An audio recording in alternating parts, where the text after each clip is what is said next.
So, Maris, it's good to see you again. Good to see you, Gabrielle. Yeah. In our conversation we had, I thought it was really interesting when we were talking about my clients and about um, how one comment I get from a lot of my clients is, I'm so sorry that this is taking so long, and I'm so sorry to make you look at all these houses. And it's funny because I don't feel like that's part of my work and I don't mind, and it's a process, right? But what what they say is, it's I'm not feeling it. Um Yeah, and you like mentioned right that. in this space. Okay, go ahead.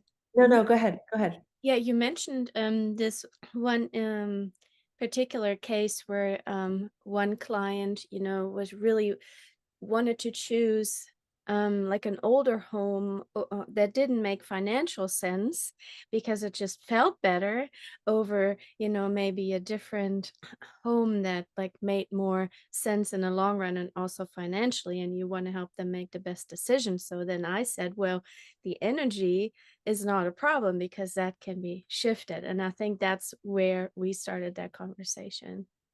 Yeah, Yeah. indeed. Yeah. And it's interesting because she was really torn because she's a professional, well-educated businesswoman and does not want to make a bad financial decision, but her heart is telling her to go a different direction. And Yeah. it's fascinating, you Hmm. know? Yeah. So her head and her heart are not in alignment. Oh, So then we talked a little bit about how we can shift the energy in the space to help bring that maybe in more alignment, or yeah. even make it feel better, Yeah. for lack of better terms. Yeah. And something I just want to say to that is that there are people who value feelings over rationality. And these are usually empaths or highly sensitive people, is what they're called. There's like this big movement of HSPs, is what they're called. There's a slight difference between highly sensitive people and empaths, but they're both on that spectrum of being very heartfelt and heart driven, like me, right? Like you're also like that. And then I would say I'm even more like that than you are, but you're also on that side of the spectrum. And that's why you attract clients that feel comfortable working with you, because you are also intuitive. I think intuitive is a good term to umbrella that, or to phrase Mhm. that, um, because they feel like you get them, and you don't want them to just make a quick rational decision, but you give them the time they need to look at places to feel more comfortable, and because they have to feel it. You mentioned these are often people that don't feel seen and heard, and they just need that extra moment, that extra time to feel into things, because it's not just a decision from the head. And if your heart just doesn't resonate and you just don't get that vibe, then you can look at 10, 20, 50 places, 100 places, and it's just not it. And then you can't convince yourself from your head. Some people do because they've learned to shut themselves down, and their parents said, "Oh, well, you got to make a decision," so they kind of picked up on that. And but really their heart is not fulfilled, and as empaths or as sensitive people, we got to learn that this is really that we need to take ourselves serious, that with these kind of feelings, and we need to find people like you when I want to buy a house, or people like me, when I want to feel good in the house, and I just want that vibe and energy there, to work with those kind of people, you know like a Yeah, realtor that's like really driven, and really like this. I don't know, you probably know better what other people are out there, but I know there's some realtors that just have a different kind of energy, and that yeah. wouldn't be the person. Bulldog. Yes. you know Yeah, I would call him bulldog because I've heard that term before. It's like, I want a real bulldog agent. And I'm like, yeah, okay, well, I know some like that, not me. But they're good for other people, right? that's right. Exactly. This is That's what right. we're trying to distinguish, because I think a lot of people that are sensitive aren't aware of their sensitivity and of their true needs, and then you make yourself wrong, and that's what we're here to talk a little bit about, right? Yeah, exactly. Yeah. Yeah, I think that's true. And it's fascinating to me how, when you said maybe they hadn't felt seen or heard.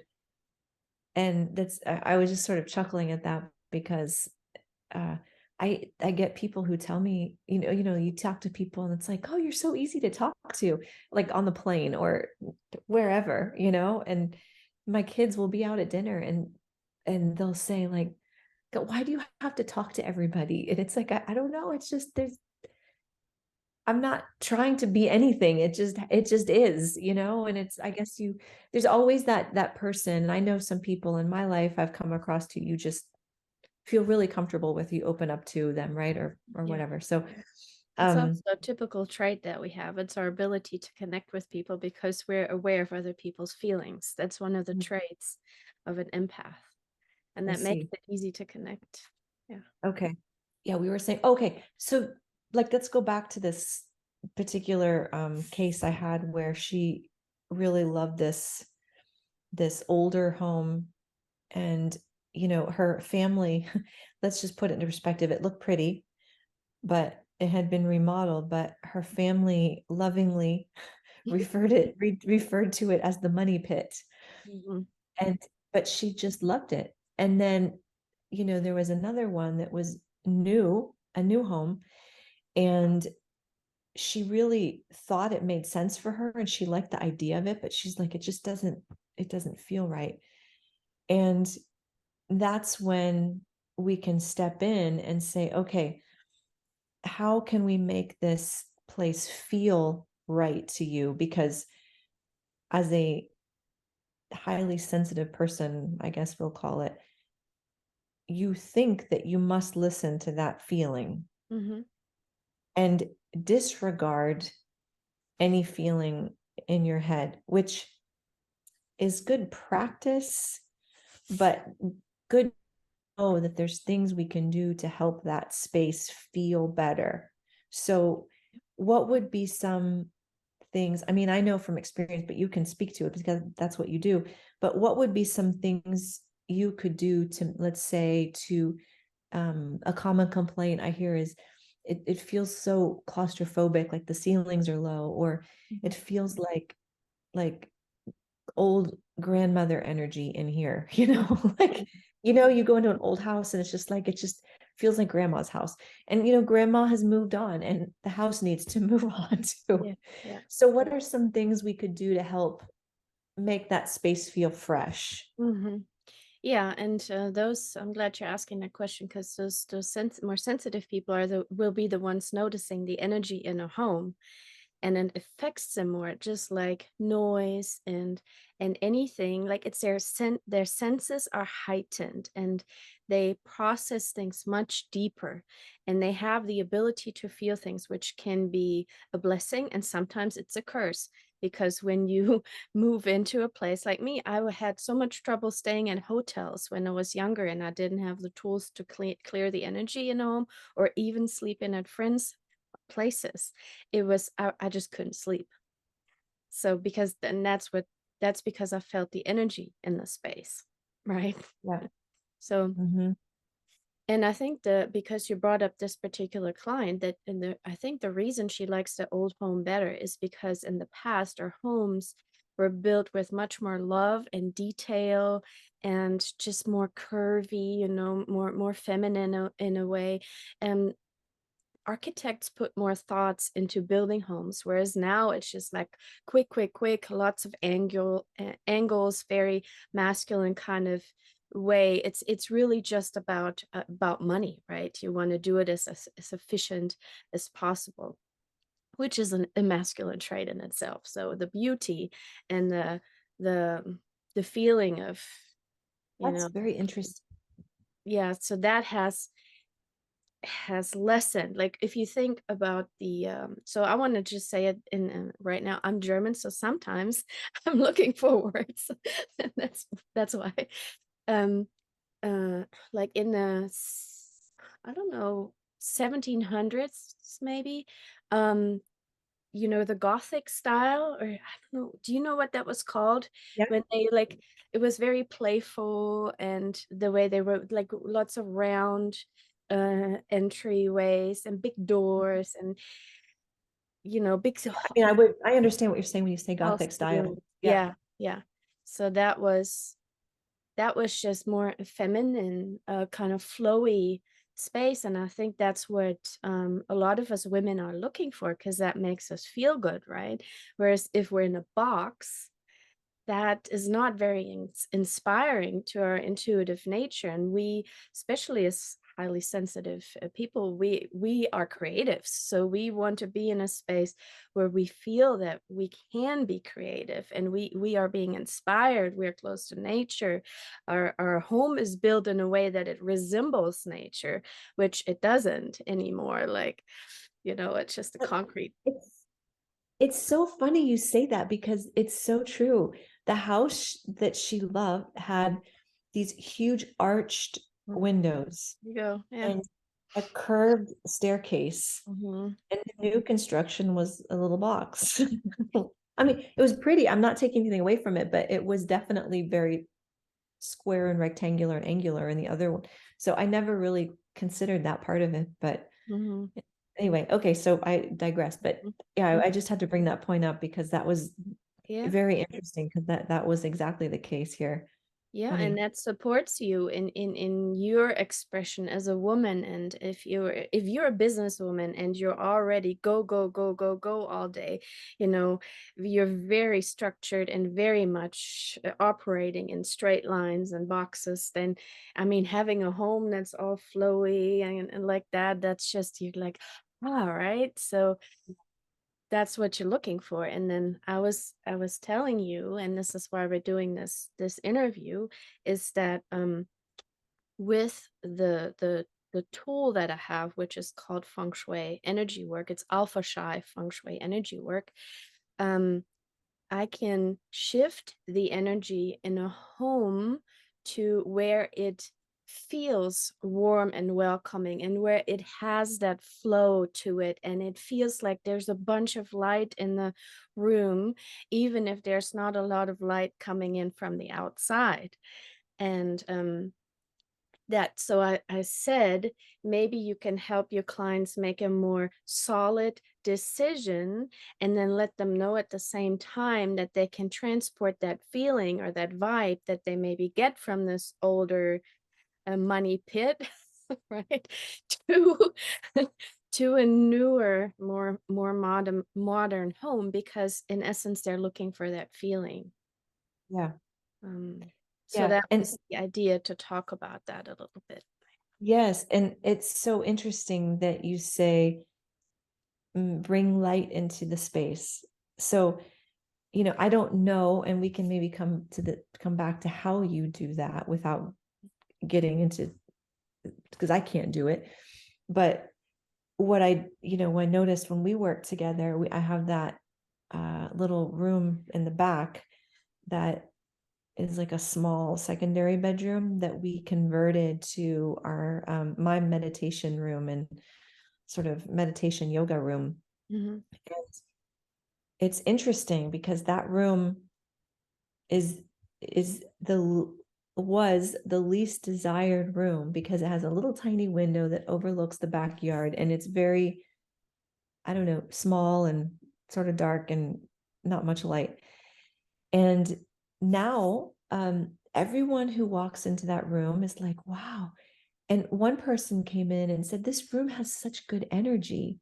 And it's so interesting because it wasn't like that before. So I've experienced that your work actually does work. And I find it fascinating that it's not just me who feels good in that space, but everybody else is like, wow, did you do something in here? It feels so good. And it's the exact same window size, no additional lighting. It's just the energy. It's your space. It's where you meditate, and where we were able to increase the level of energy to where it supports you and it matches you, and it's probably higher than in the rest of the house, and that's what they feel.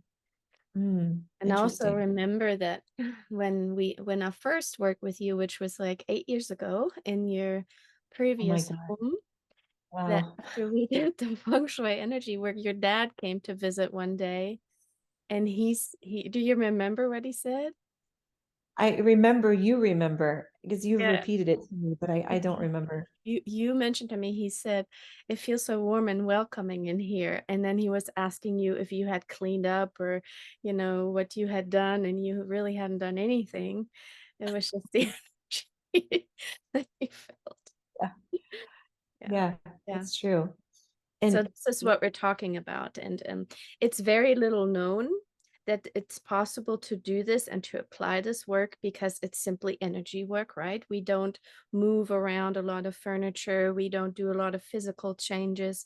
It is a little bit like acupuncture on the body. You just get the energy to flow because the house or the space, it's your second skin, and it in itself is an entity, a living being, and a lot of times, and because it is that, like, any space has its own natural law, has its own natural flow to it, like nature does, right? And we don't apply that science to building our spaces or homes anymore. So they're the crippled, um um like the natural law is not being applied to the way we build things, so they don't breathe in a way, they aren't alive in a way, they don't give you energy. And by applying the alpha shy feng shui energy work, this comes back to life, and we look at the deeper cycles, like the five Chinese elements in the space, like the chakras in the space, the play of female and masculine energies in the place, and how they create with each other. So the space comes alive and it starts to blossom, and that's really the thing. It's like having a artificial plant that you set in your backyard versus a real living plant. So that's the difference of energy it puts off, right? So that's yeah. the best comparison that I have right now. So when you do this work, I've experienced it myself, but when we worked on this house here, um, it wasn't just like, you know, snap your fingers and it's done. It was a process Very cool for a though. long time. I don't know, 6 weeks or something, maybe more. I don't know. But Yeah. we spent a lot of effort and time to really go through the space. And it was actually virtual, which is even more interesting because the first house you and I worked on together was Yeah. done in person. Hmm. And this house was done virtually, but yet people may think it may not work, but I can't stop people from saying, wow, this space feels so good. That's not made up. It's very interesting. So, we did this work and you're creating flow. Um, how do you do that? I mean, I know you can't tell me and I can do it myself, Hmm. but you look at the elements like you said, and then you go through room by room and then you help direct the flow. Is there anything you want to add on how that process works? So first off, I want to say that I understand that for a lot of people, this is hard to grasp, right? It requires a lot of trust Yeah. to hire me, to pay me for something that you can't really see with your eyes and you can't really touch, but you can feel it. And in the beginning, when I did this training, and I think that was 2006 or 2007, something like that. I didn't believe that this was actually gonna work. I mean, I was really interested in it, but I had my doubts, and it was really hard for me to charge money for that. But the more often I did it, and I did it so much, I saw the results, and I actually saw, "Ooh, you have to be really careful because this is really, really powerful." So I had to make sure that I use my higher connection to really be cautious, and really listen in on what is going to serve the person, what is going to serve the place, what is in the higher interest or higher good of the whole ecosystem, family, location. So that is something you have to be very, very highly trained and highly intuitive to be even able to do this kind of work. And And that's one thing I want to mention is when you said it's really powerful, I will never forget when we worked on my last house, we had cleared out a little background for people listening is that there was a couple in there that had divorced and they were living on like one lived upstairs and one lived downstairs for that's what I understand from the neighbors, I guess. And I didn't tell you any of this, but you sensed that there was something discord amongst the people who lived there and the energies were different on the mhm, floors. mhm, And so we had to somebody was still hanging on to this house spiritually mhm, and mhm. they wouldn't leave and their energy was in I don't know if you remember this but No, this part I don't remember. I know I remember the Discord, but I'll share something about that one. Go ahead. yeah and so this spirit I don't know I may be using the wrong word but Oh, this yeah. spirit from the previous owner Mhm. was still hanging on to this house and Now that you mention it, I remember. Mhm. not letting go and so um okay, you're doing this. And I was sleeping upstairs in a secondary bedroom at the times. We were doing some things and I had a skylight there. No, And no, you were sleeping downstairs. but not this point at this point. At this point, I was upstairs Okay, and yeah. there's a skylight. And we had just brought in the energy into the room through the skylight. I say you did this, but and it was coming into the room from the skylight. And then I had this dream in the night where I woke up. I mean, it sounded like a freight train was flying through my house downstairs. And I mean, I jumped out of bed and I ran downstairs and I was looking around like literally I thought a tornado went through the house. It was that kind of scary dream. And I could not distinguish this as not being a dream. I woke up, I ran around my house looking for the damage, looking to see, and there was nothing. And Yeah. it Sweeping through. scared me. Yeah, Mhm. it was scary. And it's like, what is this is so crazy. So then that I shared that with you, and you were saying how it was really like I'm very sensitive, and we did a big cleanse and we brought in the air, and it was I'm getting goosebumps. It was like ushering out like a tornado, all of the spirit of this person in the corners and rushing them outside. And it was like it was crazy the power of that. Mhm. It was wild. Anyway, so when you mentioned this powerful rush, that was power. Like I could Yeah. feel that. Yeah. And these are these are two different things. So you're getting it a little bit mixed up, but that's fine. So I can clarify a little bit. Yes, Um please. so That's how I remember it. so the spirit that's sometimes well, I don't know if we need to go into this or not, but I can, and then we can see if we want We to can leave always cut it if we need. video. Yeah. Um the spirit sometimes hangs on to something because at the point that we die we can't let go of some things that are near and dear to us. Either sometimes it's people, sometimes it's places, sometimes it's money that somebody owes you or whatever. If we can't fully let go, our soul will stay here and sit it out, instead of going into the light. And that's where a lot of people feel like there's entities, and a lot of times that's just a conversation to have with these people and say, hey, there's really nothing left for you. So, can I please show you the light, and you can go, you can be happy. So yeah, that was that. But with the sweeping, when I do the feng shui energy work, there's always a mouth, an entrance of chi. Chi is or chai in English is means life energy, positive life energy, where it comes in for our body. That's the oxygen, and then it sweeps through all of our, the blood takes it into all of the places in the body, like to every single toe and finger. And then there's an exhale where the used up energy, the cha in Chinese medicine, is exhaled. And so with a house, it's the same. You want to have an intake of energy and you want to have a place where the energy exits. And so when I do the feng shui energy work, I look, okay, where does the energy come in? Does it come in at all? Does it nourish all the rooms, or just does it just shoot right through? Often when you have these long hallways, and does it shoot right out the back? That's not optimal. You'll never get any rest. So I see, okay, first we do this assessment and then I go, okay, we have to bring the energy in from here. And I do that with acupuncture, similar symbols or signs.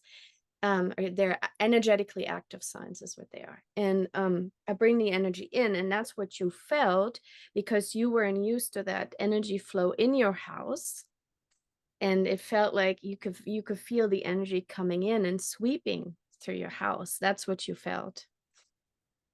Um, yeah, so that was that. And then with the two levels that you were talking about, I remember that you were sleeping in the master bedroom um at that time, and your kids were sleeping upstairs, and you said that the house was two different apartments before. And so the picture that I had of you was you standing by the stairwell, you trying to make things work. It was like this, you had to use so much effort to bridge that um disconnect between the first floor and the second floor, to reach out for your kids, to be there for your kids, to be present for your kids. And there was just I could see how much energy that was taking from you. So then we shifted that, and my suggestion was that you put your office downstairs and you move up there with your kids so that you're a little bit closer. And it's these are sometimes the physical changes that will happen during the feng shui consultation, when I see it to like you can make better use of a room in a certain way, or maybe a certain color would be very delightful, or some small things. Or I will say, I had a client that she had a husband who had died, and he was a lawyer, and she had this one room where it was sort of her meditation room, and she had this his huge desk. It was this black angular huge desk in her room, and she was holding on to that because she was holding on to her ex-husband, but was already married again. And then I saw that aspect of it, and I said, well, maybe it'd be a good idea to let go of that desk because it's taking up most of the space in this room. And so she did, and after the feng shui energy work, she actually completely remodeled that room. Um, Mm. yeah, so So it can be if, and now that you say that, I remember I remember I committed to this process of the feng shui in my other house. And when you suggested I sleep upstairs, I was like, no, no. I love my kids. I want to be there for them, but like that's my room, and that's weird. I don't want to share their bathroom with that. Like, I do want my own space. And then we did that, and it did shift everything else. I did succumb because I recognized that this is part of the process. And so if I'm going to pay for advice, I need to fully accept the advice semi good or client.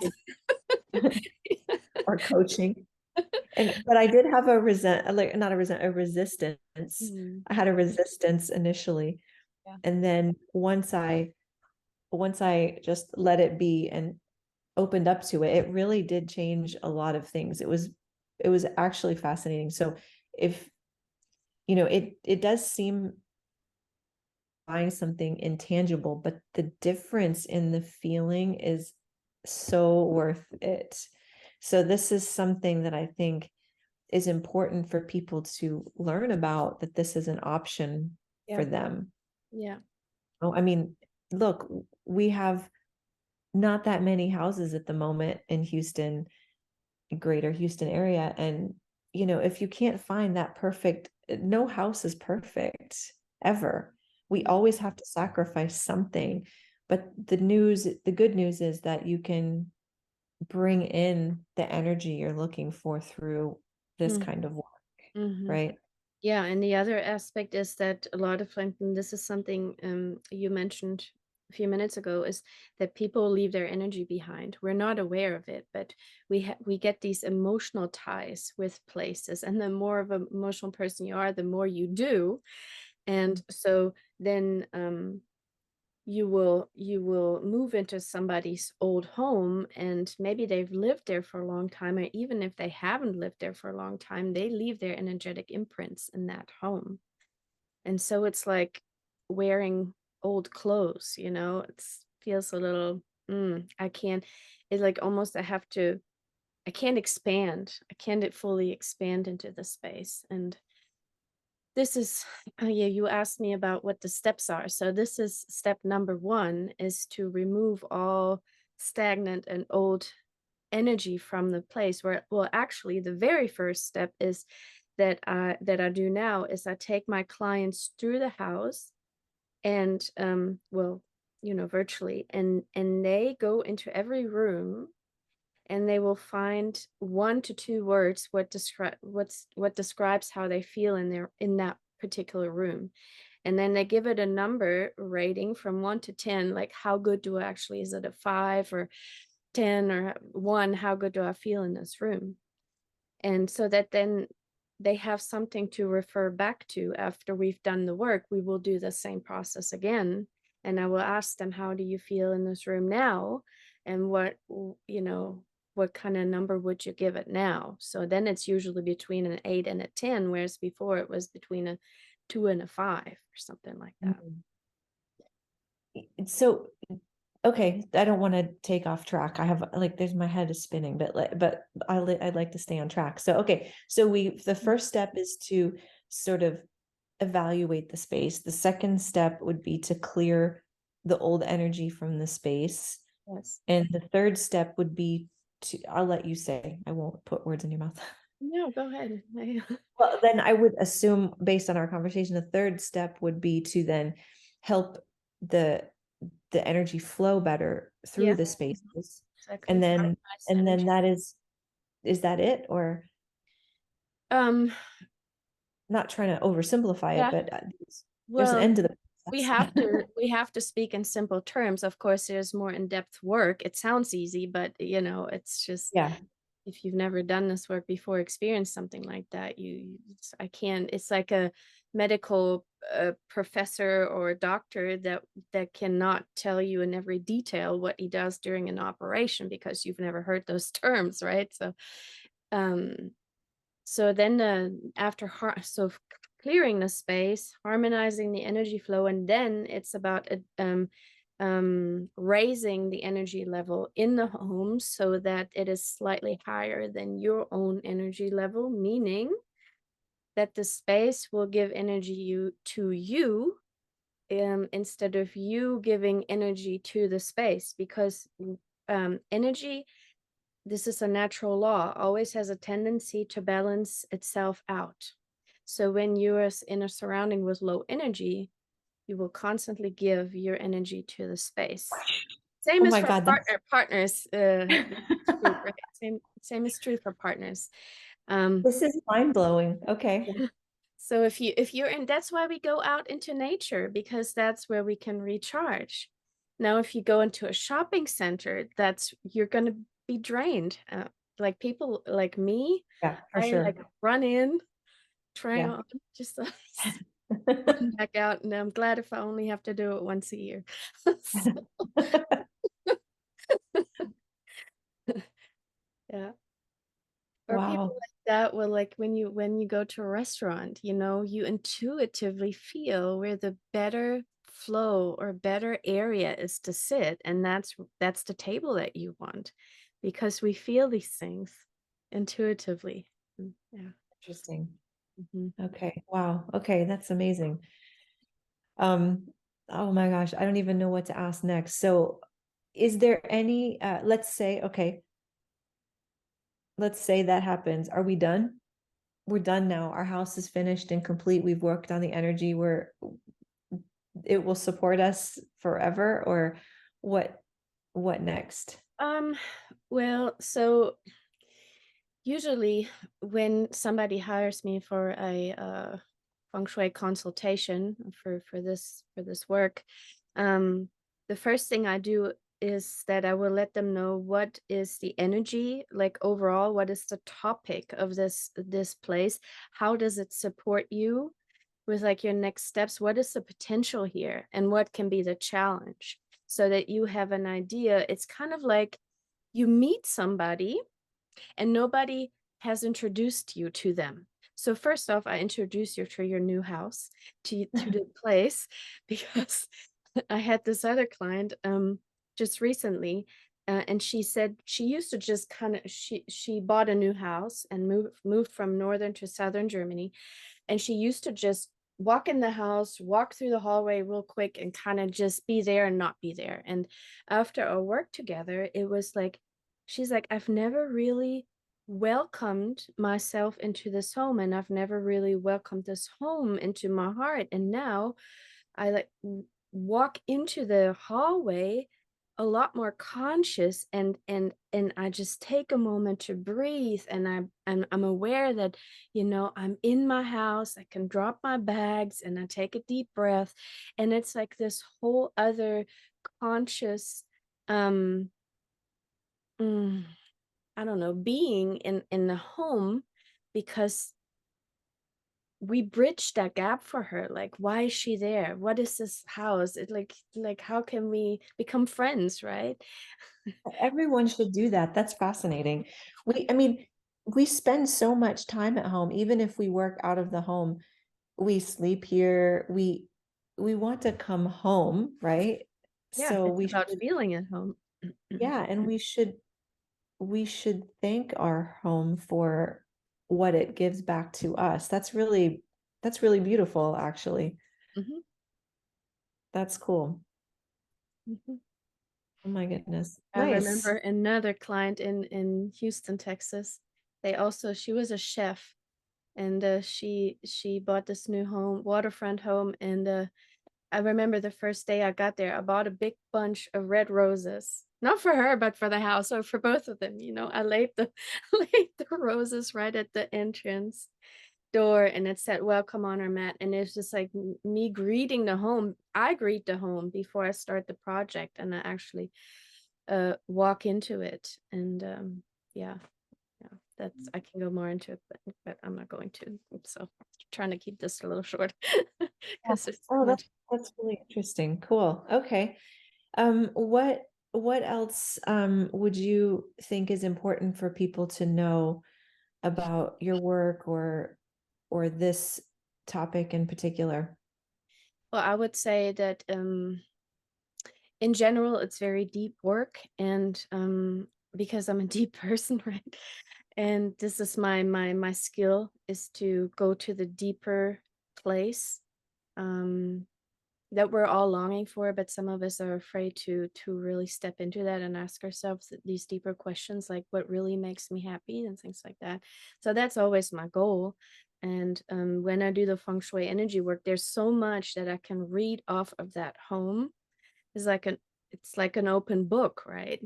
Um, so of course, I only you don't have to be scared now that I will know things about you that you don't want me to know. I will only see what I'm supposed to see. But the um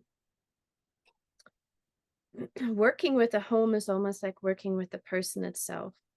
And usually it's a combination. That's why I prefer to do this feng shui energy work portion in combination with coaching, because there's certain things that will become very evident looking at the house, and we always find homes that match our own energy.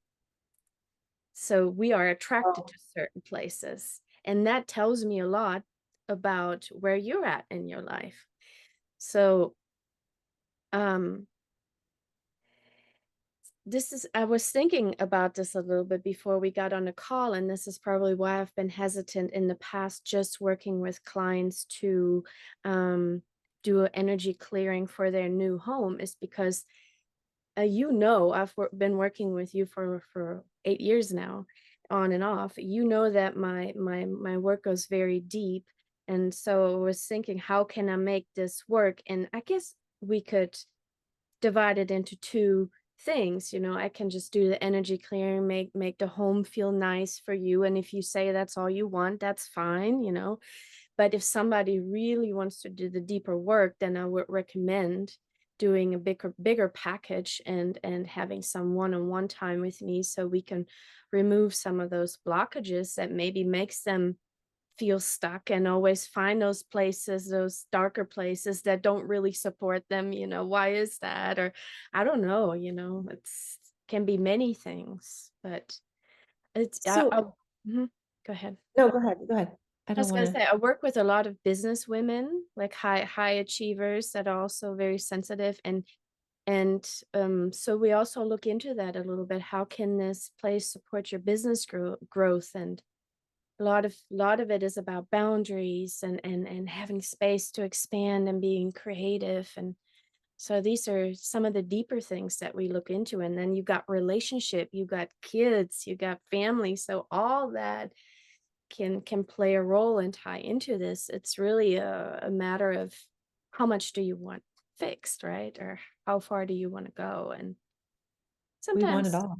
you We want it some want all. it all right away, like you and me, right? And some say just like give me a little appetizer. Yeah, I'll see where yeah, that goes. exactly, and I can see how that, it's scary, Yeah. and you have to really wanna take the plunge, so I can understand that. What about, let's say you're in a relationship, and so if you attract a certain home, I find this a lot when I work with couples. Always one has a stronger pull to something than the other. And depending on their relationship dynamic or the financial situation or whatever, one person is going to feel more supported in this house than the other, or it could be Mhm. strictly a financial decision. And the person who's more empathetic, it's not always the woman, the person who's more empathetic is feeling like, okay, I can make it work, I guess, right? So how does that work? Yeah, see, that's our weak point, right? We try to accommodate the other person. That's what I was saying. Boundaries are so important. Mhm. Do you mean how can you make it work when there's a couple looking at a Yeah, place? so, like, I don't know, I mean, I could speak in general terms saying, they say opposites attract, right? To a degree. So, you've got person X who's the empath who really has to feel the space, and person Y who maybe, is less affected by that, but wants to make a good financial decision. And how can both parties feel satisfied with this decision if you're choosing the house that supports you?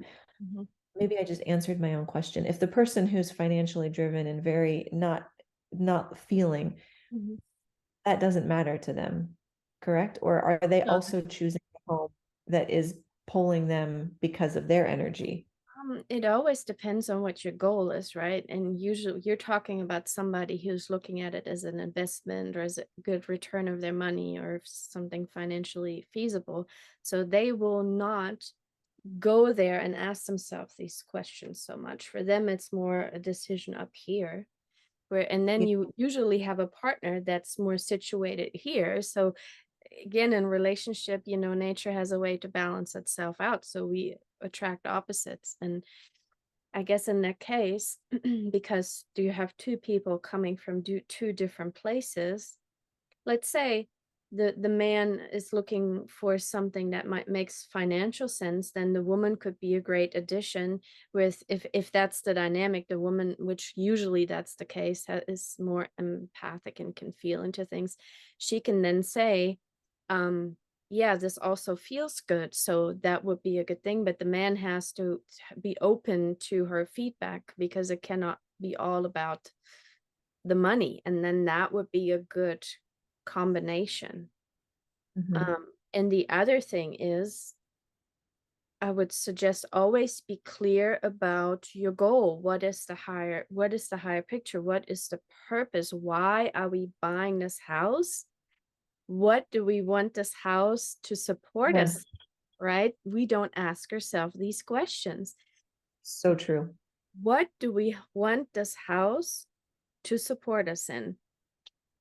Do we want to grow a family here? Do we want to move our business forward? Do we just want to have a good time here? Is this just a vacation home that we come to occasionally? So defining this is like a purpose question. And this is also why this work is so powerful, because if you ask yourself these questions, then you get much more clear on then it's much easier to fill that purpose once you have it. It there's less conflict, there's more direction.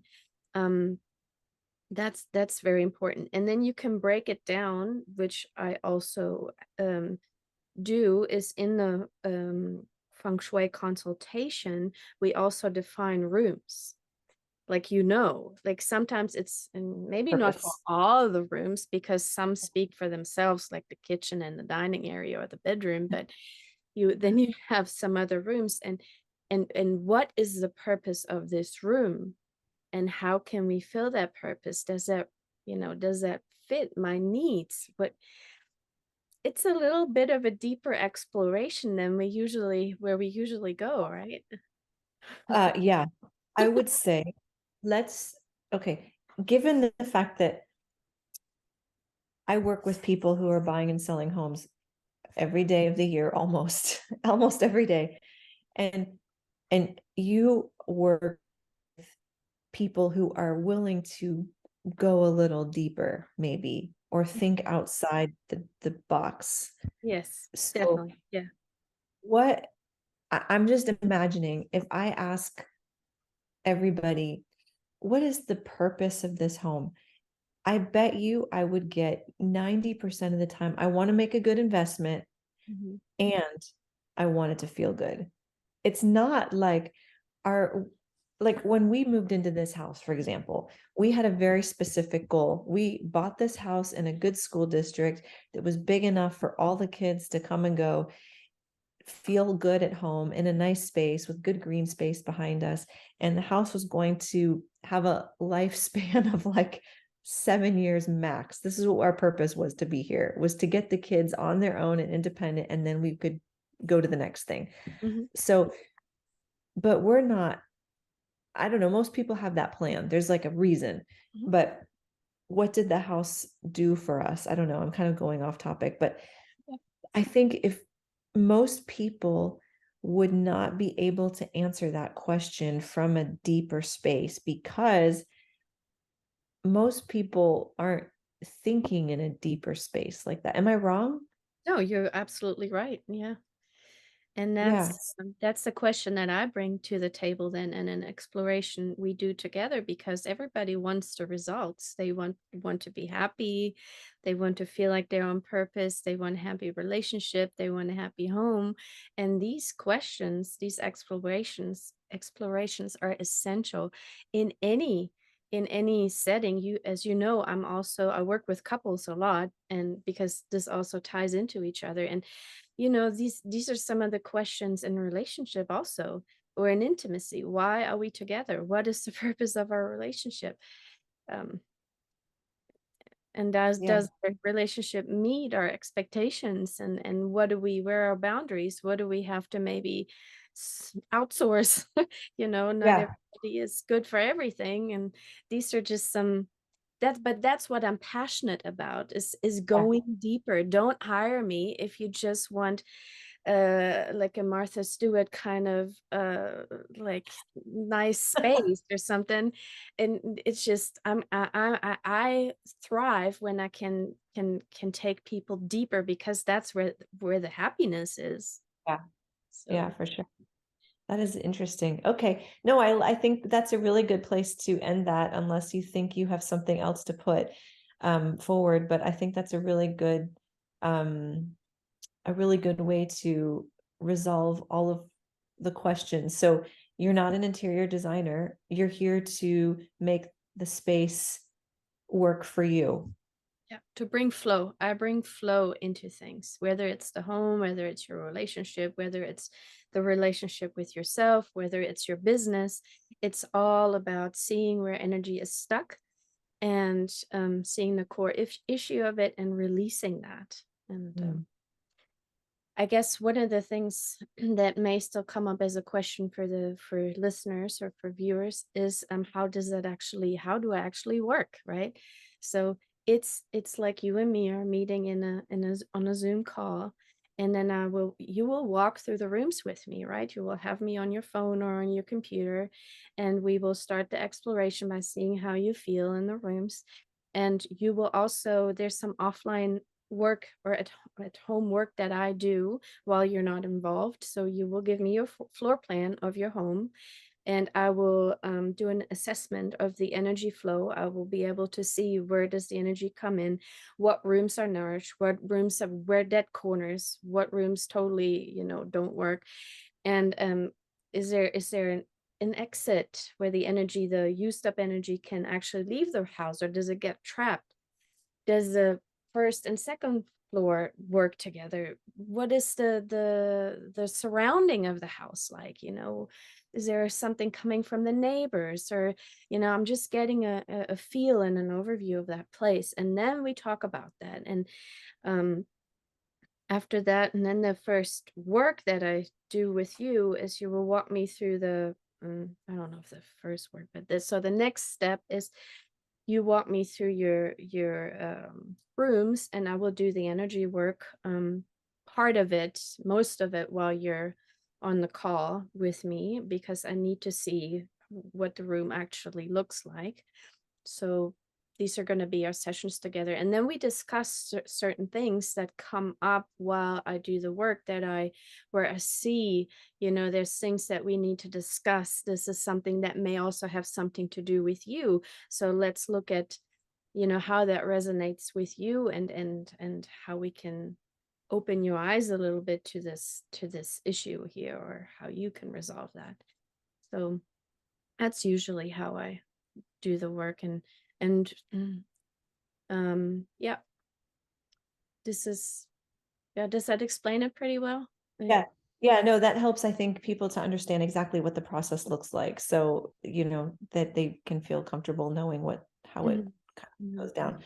So this is really good. So, is there anything else you want to add to that or in general? Um, well, I would just like to encourage you as a home buyer. If you're more of that intuitive, sensitive, empathic person, not to stress so much. I mean, it's a more stressful situation for you in general to move, and all these life transitions are much more overwhelming for you than they are for somebody else that doesn't have that depth of processing. Um, Mm, and just know it's okay to take your time, and Gabrielle is probably the right person for you to work with, because she holds that space for you to do that. Um, so just find the right people to work with, so you don't have to feel bad about yourself that you're taking up too much time. Things like that. Just have that conversation with your realtor, and then know that if they're like, just discuss some of these things with Gabrielle, like um how much sense does it make for me to buy this home just because it feels good, but it doesn't check off any of the other things that I need to be aware of when buying a home? And know that maybe the second or third option would be a better overall decision, because now you've learned that you can apply the feng shui energy work to any other home that you buy, and you can make